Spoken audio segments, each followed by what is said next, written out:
Hi everyone, this is Wasila Rahman, and today I will be taking you through how to create an end-to-end pipeline for unsupervised clustering algorithms and their comparison with Gaussian mixture model clustering. So for this, we selected 10 data sets from UCI repository, and then we built an entire pipeline, including comparison for all these existing algorithms, including mini-batch k-means, agglomerative clustering, DB-scan, optics, spectral clustering, affinity propagation, Bayesian Gaussian mixture, and finally, there is another pipeline to perform hyperparameter optimization for Gaussian mixture model. So, and in the end, we obviously have our analysis and result. In the description section of this video, you'll find a link to my entire notebook and the link to my blog on Medium. So please do check it out and leave your comments if you have any questions. So the first algorithm we have got here is mini-batch k-means. Mini-batch k-means is a centroid-based clustering algorithm, and for this one, we are using k-elbow visualizer. One of its important parameter is number of clusters, which a user has to specify, which is also one of the disadvantages for k-means clustering. This is how k-elbow visualizer produces its results, and as you can see, at k equals to 3, the distortion score is very less. Our goal is to find a point after which k is reducing and kind of becomes pretty stagnant. So we are going to select that turning point from where it starts reducing gradually. And for this particular case, we can see k equals to 3 is resulting in a distortion score, after which we can see it's a steep decline. You can increase the number of k, that depends on you. For my case, I have used k equals to in the range of 2 to 10. So going on, we are going to return the elbow value from k elbow visualizer, and then we are going to fit our data for on mini batch k-means. Now over here, there is an if then else condition. So we have selected 10 data sets, of which 5 are going to be clustering algorithms and 5 are going to be classification algorithms. So usually when you have a target variable given, you can create other intrinsic measures or evaluation metrics for a clustering algorithm. And sometimes when you're using pure clustering data set or a regression data set, you usually do not have like a target variable. So that's why we had to create this if then else condition. Going on, next we have agglomerative clustering, which is a type of hierarchical clustering. It's a bottom-up approach, and for this one we are again using k-elbow visualizer. It's same as k clustering, k-means clustering. We have an equal number of, we kept the number of clusters same throughout the pipeline. So you can check it out. And we are doing the same thing. We are returning the visualizer elbow value, and then we are fitting it on our X. Next, we have our density-based clustering algorithm, DB-scan. DB-scan is one of the best performing models that we are going to see in our in this entire assignment. So there are like a lot of parameters for DB-scan which you can find in sklearn's repository, but we have focused only on minimum samples for now, because when I was testing these algorithms, I figured that using both epsilon values and minimum samples values was producing very poor results. So to optimize it, we are only going to focus on one hyperparameter, that is minimum samples. And I have selected it in a way that whatever is the number of dimensions of my data, I'm gonna twice or like multiply it by 2 and then compare its performance with the data set columns and then just adding a +5. This insight was taken from this blog. Some research has been performed by researchers, and then you can figure out that DB-scan has some default minimum points values, but if your data has more than 2 dimensions, then it is like by convention that you can choose minimum points that are like twice of your dimensions. The second value that I've selected is purely based on my thought process. Some data sets are huge, as in they have a lot of samples or like moderate number of rows. So using a shape for minimum sample that is like twice of the number of features will work. But sometimes data set it doesn't have a lot of rows, and if you start using 2x of features, then it will have a lot of samples in an eta neighborhood, and it might result in 1 or 2 clusters only. That's my reasoning behind adding it here. You can add numbers in this list. You can initialize this list based on whatever you think is best for your data set. Next, we have optics algorithm, and it's exactly the same as DB-scan, except for the fact that we have added our reachability plot. So optics is not a clustering algorithm per se, it's just there for EDA.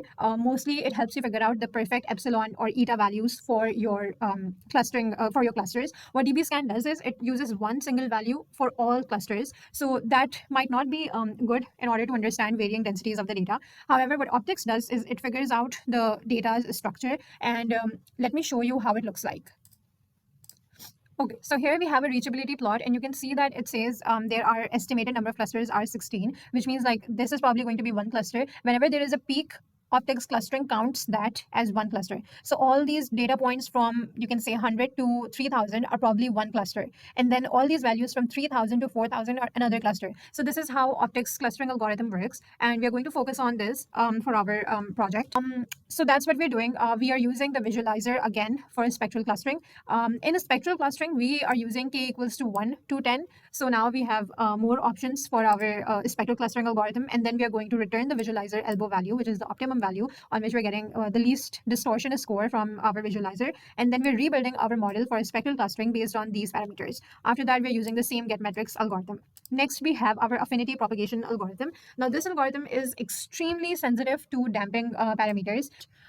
For affinity, another important feature to know is that damping value starts from 0.5 and ends at 1. So the range is fixed. You cannot use values like 0.4, 0.3, or 0.2. It has to start from 0.5, which is also the default value for damping. However, regardless of these values, it still did not result in positive results for me. But you can definitely feel free to change it that suits your data sets. Next, we are using the same algorithm, which is going to iteratively process damping values and figure out silhouette scores. We are going to store the silhouette scores in this list, and then we are going to return the maximum silhouette score and the index of damping list, which has our best performing damping value. After that, we are definitely going to build our new model, and here we are using Euclidean as our affinity, and then we are going to pass it down to our get metrics algorithm. Now, finally, we have our last model of our first pipeline. This is GMM clustering algorithm. And one thing to know about GMM clustering, or like Bayesian Gaussian mixture, is that it's not going to use K-elbow visualizer. It does need number of components, which is similar to number of clusters. And we are going to hyper parameter optimize it for these three values for Bayesian Gaussian. And then we're going to use covariance type. We have 4 different types of covariances, and we have 5 different types of initial parameters. Inside my blog, I have explained it in detail, and you can check it out why each covariance type works better from the rest and how many n components are important for GMM clustering. For GMM clustering, we are going to use CLF, which is our model that we're going to build using Gridsearch CV.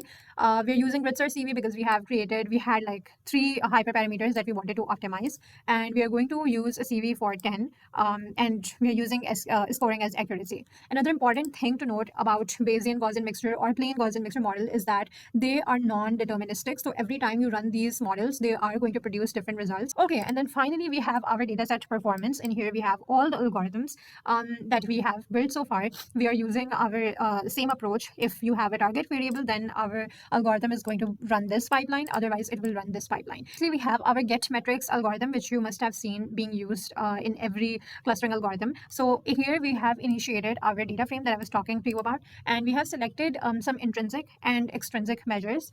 Intrinsic measures include silhouette coefficient and Davies score. And for extrinsic, we are going to use homogeneity, completeness. We measure ARI, AMI, and Folks index. These are different values, and inside my blog, I have explained what each one of them means. After that, all we're doing is if a target variable is specified, we are going to use these scores and this code part. Otherwise, we're going to use this. So a reason for that is, as you can see, in silhouette score and DBI score, the only thing we need is our data set and our predicted labels. So we are going to get, for example, in k-means, this is where we are going to get our predicted labels from, which we are returning inside our algorithm. And then this model or this predicted value is received by get metrics, and they are going to, this algorithm or this code is going to calculate our silhouette score and Davies score. But for extrinsic measures like homogeneity or completeness, you can see here we need our true variables as well. So we need our true labels and we need our predicted labels, and then we calculate the deviation between the two, which is also known as our error or cost function, and then we are going to calculate these scores.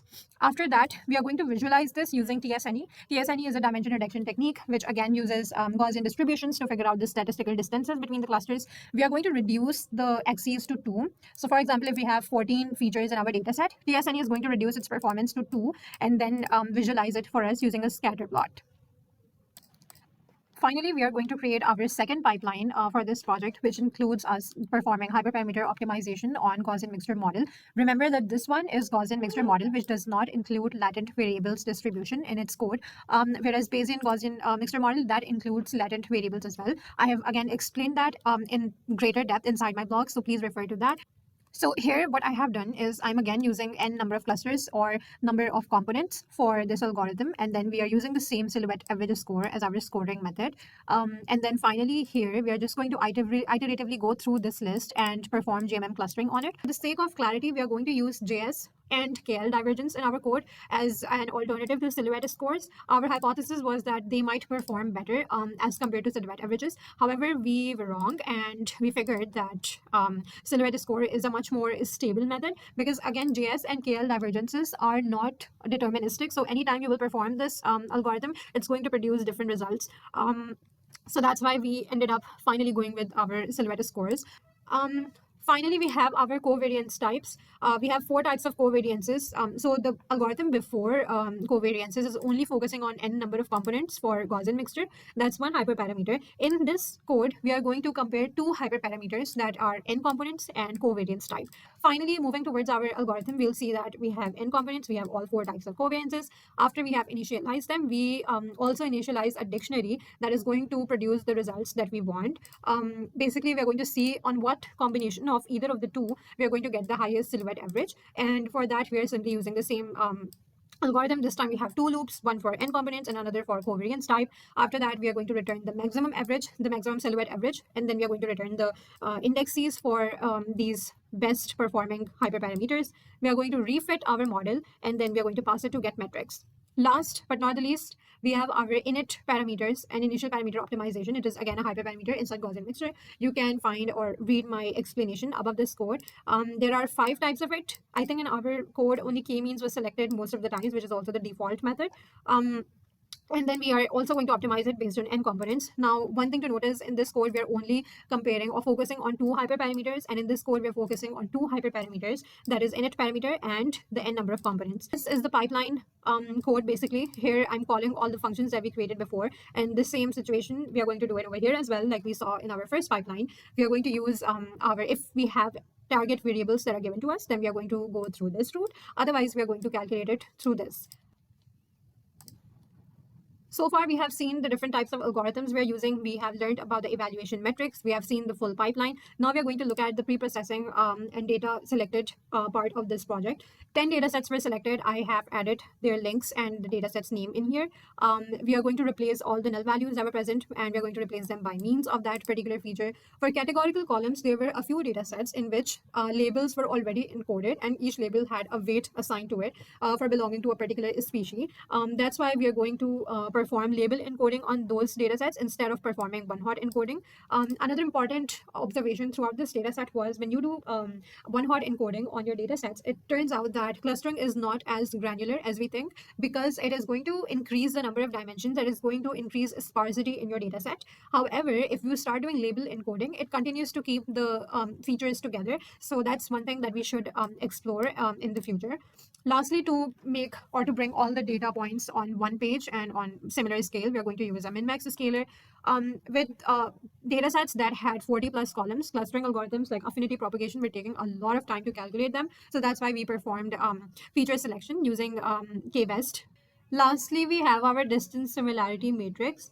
There are 4 types of distance similarity matrices, but for our cases, we only focused on Euclidean, Manhattan, and cosine similarity. Finally, it's time to see our pipeline in action. As you can see here, the only thing I did was load my data set and then run this one line code. And you can see that it's going to calculate and produce results and do everything for me. This is the first data set, and it has y variable or target variable given to us. This is how the pipeline is going to produce its outputs. You can see mini batch agglomerative clustering. You can see DB scans, number of clusters and number of noise points. This is the -1 that I was talking to you guys about. You can see these light pink data points. They are basically all noisy points. Optics clustering reachability plot explains a lot about the data. This is the first one that I have shown you guys before. Optics was not performing really well. It was producing a lot of noise points, which is not a good thing for our data set. Then we were doing the same k-visualizer thing for our spectral clustering. We can see that on a small linearly separable data set, spectral clustering is performing really well. Again, we have affinity propagation, which we can see did not cluster anything at all. Instead, it ended up creating 163 clusters, which is the highest we have seen so far. And finally, we have our Bayesian Gaussian mixture, which has around 2 components selected, and these are the grid search parameters that it shortlisted. Finally, we have our clustering algorithm data frame, which we are definitely going to download. Next, we are going to optimize this data set on our Gaussian mixture clustering hyperparameters. We are just simply going to run this code, and then you can see how it performed. Here we can see that KL divergence distances are reducing, and it's the least at the third cluster. Chances are that this is probably local minima, because KL divergence has a lot of variation in it. So you can increase the number of clusters for this code and check it out over a larger range. You can see that the clustering performed by KL is not as good, but it is definitely better than models like affinity propagation. Similarly, we have our silhouette score. Now, one thing to know is here we are looking for the local maxima, and silhouette score is highest when the number of clusters are 5, which we can see over here as well. And we can look at the silhouette score too. And we can see that with 5 clusters, this algorithm is performing much better than KL divergence. Next, we have our JS divergence. We can see that from 2 till 6 clusters, there's a steep decline, and then we can see it increasing and then declining again. We selected 6 clusters because this is where the performance or the score or the distance between training and test data is the least. Finally, we are going to look at our covariance type optimization. This is the graph that is showing exactly how many clusters were selected and which covariance type performed better. In here, you can see that for 2 clusters, we see that all of these covariance types performed similar. We see the highest silhouette score we are getting is at 9 clusters. And over here, we can see that it's diagonal or spherical and tied clustering that is performing the best. So over here, we can see that we have chosen spherical clustering as our best, which is this one, where my cursor is pointing at right now. And based on that, we can see that the clustering performed is extremely well. However, there are a few data points like over here between 20 to 40 data points. We can see that they are quite overlaps happening. Finally, we are going to check the performance on our initial parameter hyperparameter, and we see that the model has selected k-means. We can see that the highest silhouette score is present on 4 or 5 number of cluster. I think 5 is better, and we can see from this legend that k-means was selected. Another important thing to notice throughout this data set, we see random initial parameter optimization as lower than the others. K-means and K-means plus plus have been selected mostly, and they are in the top performing init parameters for this clustering. And finally, we can see the output in a data frame format. We have also created an Airtable dashboard instance. Inside this instance, you can actually calculate all the number of clusters that were selected. You can see median values of them. That is around 3. You can see the averages for each clustering algorithm. And for other extrinsic and intrinsic measures, you can calculate all of that and visualize it over here. You can also group this data set, this table by your data set name. So instead of clustering algorithm, just use data set name. And this is how the model is going to perform. Okay, so here we have our dashboard, and in here we can see that there were 10 unique data sets that were selected. Based on these scores, we can see that the highest score we are getting is from DB scan clustering. So these are the average silhouette scores that were that we calculated. However, one thing to note is that there were few data sets where DB scan clustering was not performing good at all. A thing to note is that our GMM model that has the second highest silhouette score was performing really well across every data set. We have median number of clusters without affinity propagation. You can see that optics clustering has the highest number of clusters, around 15, and this is also the median number, not maximum number. Then over here on my right, you can see that there is affinity propagation that has 120 number of clusters, and we saw maximum number of clusters around 2000 as well with affinity propagation. Over here, we can see that our other KPIs, homogeneity and completeness scores, we can see that affinity propagation has a very high homogeneity score, and that's obvious because it was selecting around 120 clusters. So when you select 120 cluster, you're going to get around 2 to 10 samples per cluster, and they're obviously going to belong to one cluster. So the homogeneity is really high. But on the other hand, you can see the completeness score, which is really low, in fact, the lowest for affinity propagation. And the reason is that it's creating so many clusters. It's probably labeling noise as cluster as well, which is why the completeness score is the lowest for affinity propagation. It's highest for Bayesian Gaussian mixtures, which is why, in my opinion, Gaussian mixture models perform the best. Lastly, we have 2 graphs over here to understand the hyperparameters. We can see that 70% of the data sets had a full covariance selected, whereas spherical and tied was divided among 3 data sets each equally. For init parameters, as I told you guys before, k-means was the highest performing parameter, whereas k-means plus plus random and random for data were selected one off, which I think we should stick to our default parameter, that is k-means. So guys, this is my entire project, and you can read my analysis, why mini batch performed well, and why I think that Gaussian mixture model is the best. Unlike DB-scan, which is not performing well on datasets that have varying densities. For example, in here, you can see for shill bidding, DB-scan is performing at 0.079 silhouette average scores. There are datasets where it is performing as low as 0.275 and 0.079. Whereas if you go to GMM clustering with covariance type optimization, you'll see that the minimum we have got here is 0.23. And this means that your Gaussian mixture model with covariances can understand dataset's shape and its performance better than any other algorithm. Thank you, and please leave your comments if you have any questions. Thanks.